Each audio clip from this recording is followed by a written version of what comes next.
buenos días, jóvenes, futuro de este país. Primero que todo, les mando un cordial saludo. Espero que estén cumpliendo cabalmente este encierro voluntario que es tan necesario de verdad para terminar con esta terrible situación. Dicho lo anterior, vamos a entrar en materia. Quiero iniciar recordando un poco lo que ya habíamos visto en clases sobre la consolidación de los nuevos imperios del siglo XX.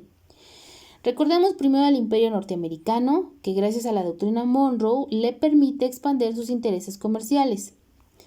Otro fue el imperio franco-británico, después de que Inglaterra y Francia comprenden que funcionaban mejor como aliados que como enemigos, reproduciendo su poderío por toda Asia y África.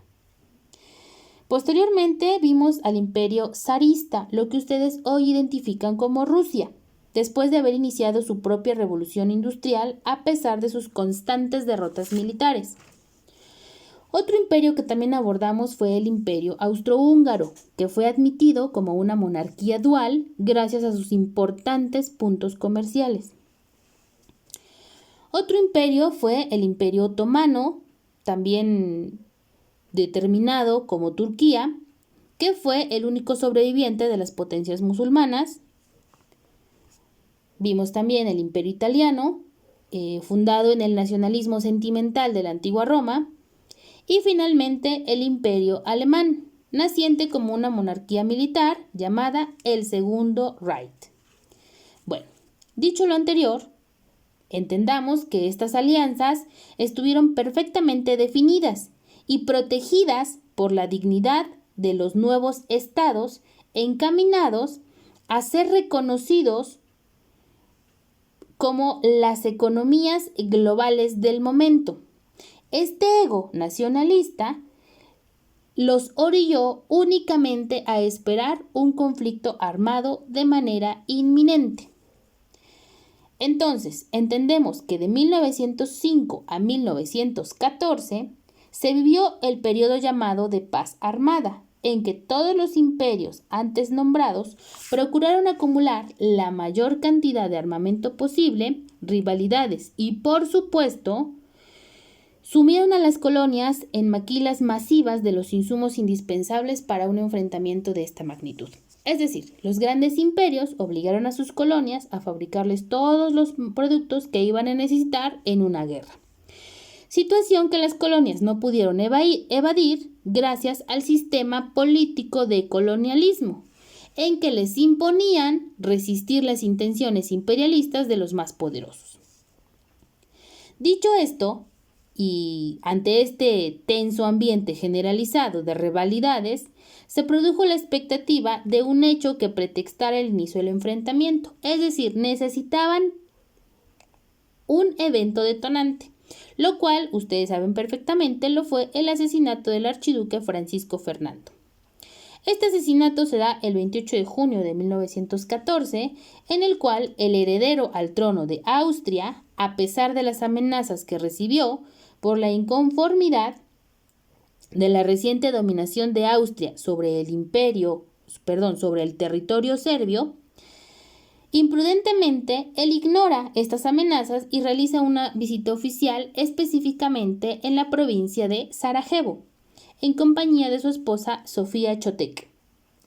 Este día seguramente estaba escrito que perdería la vida, pues en su recorrido matutino enfrentó un primer ataque con una granada, misma que él propiamente pudo desviar con su mano, y consecuentemente se dirigió a la alcaldía del lugar para exigir personalmente que se investigara y se detuviera al culpable, sobreviviendo de eso únicamente la filmación de su salida del lugar, ya que cuadras más adelante, aprovechando la desorientación de su chofer, un joven nacionalista de 20 años llamado Gavrilo Princip se acercó a él y a su esposa, disparándoles a quemarropa y extinguiendo sus vidas.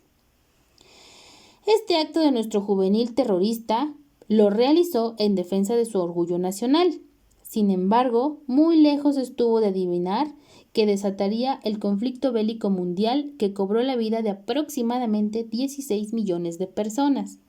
Hagan de cuenta que llenamos el Estadio Azteca 136 veces. Esa es la cantidad de personas que murieron por el conflicto de la Primera Guerra Mundial.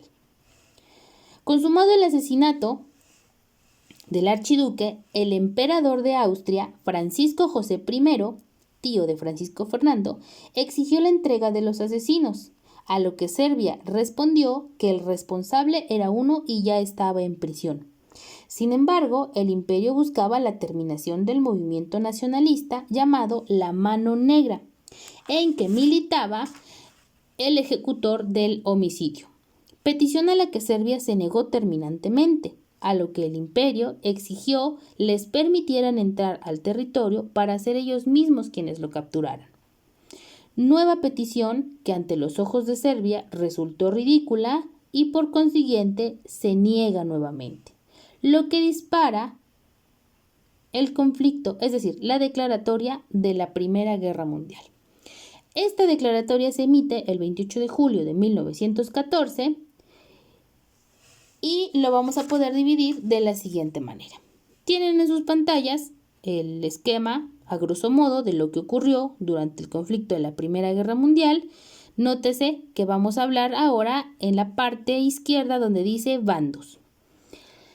Correspondientemente, las declaratorias de guerra sucedieron de la siguiente forma.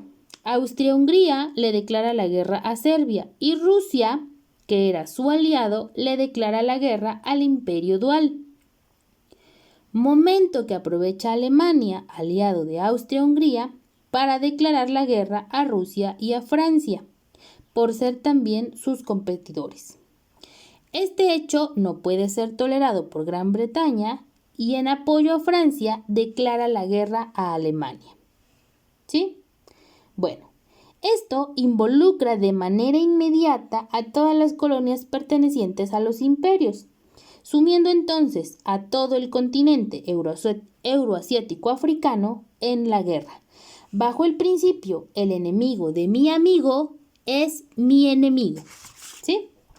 Multitudinariamente se meten en el conflicto prácticamente todos los países del continente europeo, asiático y africano. ¿Sí? Nuevamente les pido que pongan atención en lo que viene en el cuadro que tienen en pantalla. Vamos a distinguir dos bandos. El bando de los ententes, que fue el bloque ganador, llamado así porque existía un buen entendimiento ideológico entre ellos, y el bando de los aliados, que vamos a entender como el bloque perdedor. Los ententes estaban constituidos principalmente por Francia, Gran Bretaña y Rusia, adhiriéndoseles Portugal.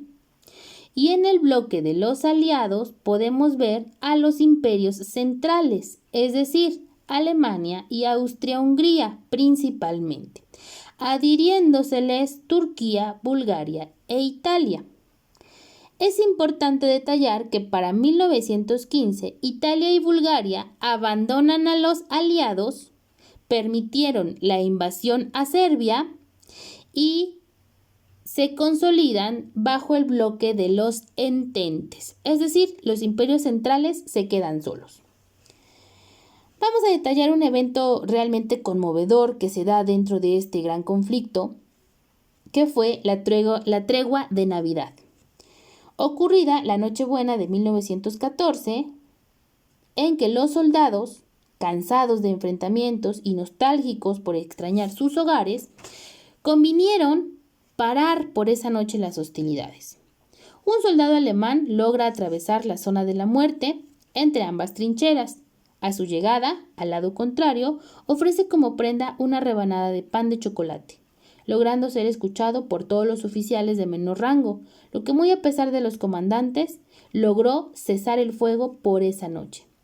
Salieron entonces ambos bandos de sus agujeros para reír, bailar e intercambiar pequeños regalos como hojas de papel o cigarros, que en aquellos días de guerra eran un lujo. Incluso organizaron un partido de fútbol entre Inglaterra y Alemania.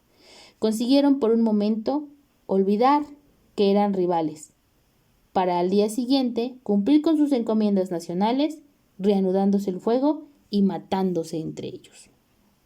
Como una gran característica humana, los jefes militares sacaron solo lo peor de esta situación. Al ver la posible empatía que pudieran generar con el enemigo, a partir de esa fecha se ordenó que las matanzas fueran sin piedad, volviendo a sus tropas verdaderos carniceros contra el enemigo, para así fomentar el odio entre los bandos.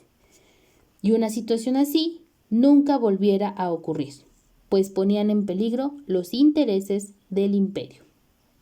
Formándose entonces una guerra brutal que alcanzó como su figura máxima, como su símbolo representativo, a las trincheras, que eran enormes franjas de hasta 1,30 metros de profundidad y 30 metros de ancho en que permanecían ambos ejércitos, disparándose constantemente todo tipo de proyectiles y bombas. Obligados a vivir en esos huecos de muerte entre ratas, piojos, desechos humanos, cuerpos mutilados, heridos y hasta personas, más bien, muertos en estado de descomposición, generándose así, entre los pocos sobrevivientes, huellas psicológicas que jamás pudieron borrar. Debe decirse que mientras los hombres y varones jóvenes eran obligados para ir al frente de batalla, las fábricas y la vida nacional fue alimentada por las mujeres, quienes debieron responder por el cuidado de la poca familia que permaneció con ellas, pero también por la manufactura de todos los productos y armamento necesario al frente de batalla, asegurándose con su trabajo el regreso de sus padres, esposos, hijos y hermanos. Es necesario subrayar el importante avance tecnológico alcanzado dentro de este conflicto, pues pasaron de tener simples pistolas a manejar armamento muy sofisticado. Ametralladoras, tanques blindados, armas químicas, acorazados, submarinos, comunicaciones para incursiones masivas, lo que al término del conflicto pudo ser aprovechado incluso en las comodidades cotidianas como refrigeradores, televisiones, radios, viajes turísticos, así como viajes en avión. Desgastados ambos bandos por un conflicto que creyeron duraría una semana y alargado ya por 3 años, el Imperio alemán comete un terrible error de arrogancia al hundir un transatlántico civil, es decir, un barco de ciudadanos norteamericanos en costas de aquel país llamado el Lusitania, obligando a Estados Unidos a emitir su respectiva declaratoria de guerra en abril de 1917 del lado de los ententes.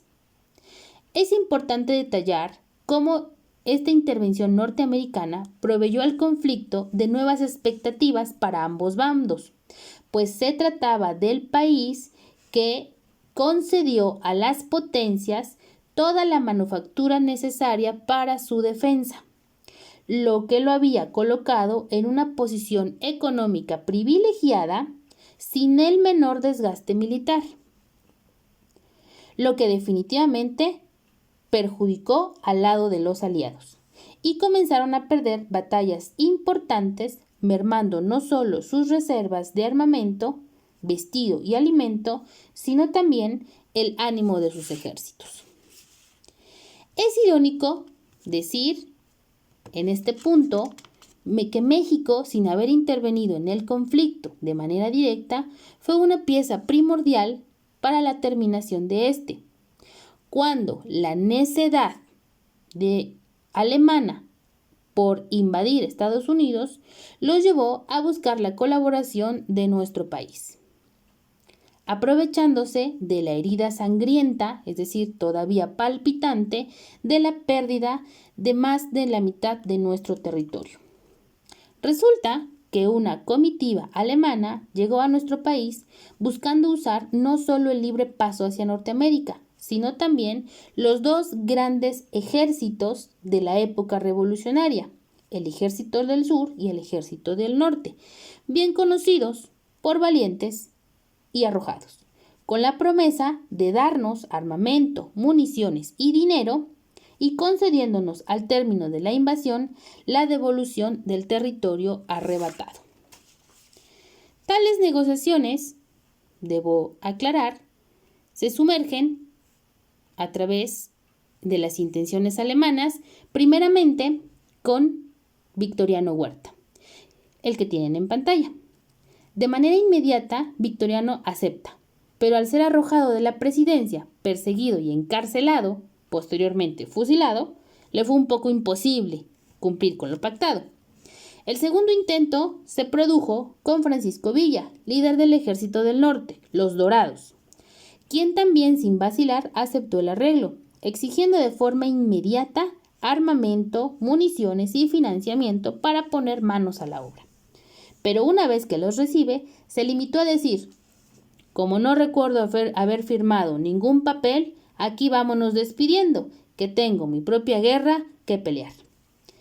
Pero bueno, hubo un tercer intento alemán, y esta vez con Venustiano Carranza, quien después de haberlos recibido en el castillo de Chapultepec, pidió tiempo para pensar en la propuesta, la que debería rechazar, pues su legitimidad estaba seriamente cuestionada, y realmente nadie lo seguiría a una guerra. Sin embargo, este mensaje fue interceptado por las tropas norteamericanas, debidamente decodificado, y le permite a los norteamericanos enterarse de las intenciones alemanas. Este famosísimo telegrama de Zimmermann, llamado así porque fue inscrito por el ministro de Asuntos Exteriores de Alemania, de apellido Zimmermann, una vez que es decodificado, pone en conocimiento de los norteamericanos las intenciones alemanas y los orilla a intensificar sus ataques, obligando entonces al repliegue de los alemanes, quienes día a día perdían soldados, dinero, armas y capacidad de reponer cada pérdida, mientras que los ententes lograban cada vez más victorias. Fue entonces que, ya rendido el Imperio Austrohúngaro y Turquía, Alemania firma el armisticio el 11 de noviembre de 1918, ordenándose el cese de las hostilidades. Finalmente se acaba la guerra a través de la firma del Tratado de Versalles el 28 de junio de 1919, del que se desprenden dos puntos esenciales: la formación de la Sociedad de Naciones, la primera institución internacional precursora de la ONU y obviamente obligada a vigilar la paz, y un segundo punto que fue despojar de territorio esencial al Imperio Alemán. Se les obliga al pago de las indemnizaciones de guerra y se les ordena la vigilancia permanente en los puntos considerados como de fabricación de armas. Subsecuentemente veríamos que estas obligaciones no fueron cumplidas y no fueron vigiladas debidamente por esta institución, que sería absurda, obsoleta, y que nos llevaría a un segundo conflicto. Es decir, todos los responsables parece que no aprendieron la lección. Lo cierto es que nada de lo sucedido en la Primera Guerra Mundial sirvió de ejemplo para saber lo que pasaría en un segundo conflicto de guerra. Bueno, listo, jóvenes. Con esto abordamos la explicación completa de la Primera Guerra Mundial. Espero que la tengan también completa en sus cuadernos, que lo que yo les acabo de explicar no resulte contradictorio a lo que ya tienen ustedes. Por cualquier duda, estoy a sus órdenes. Síganse cuidando y de corazón espero verlos pronto.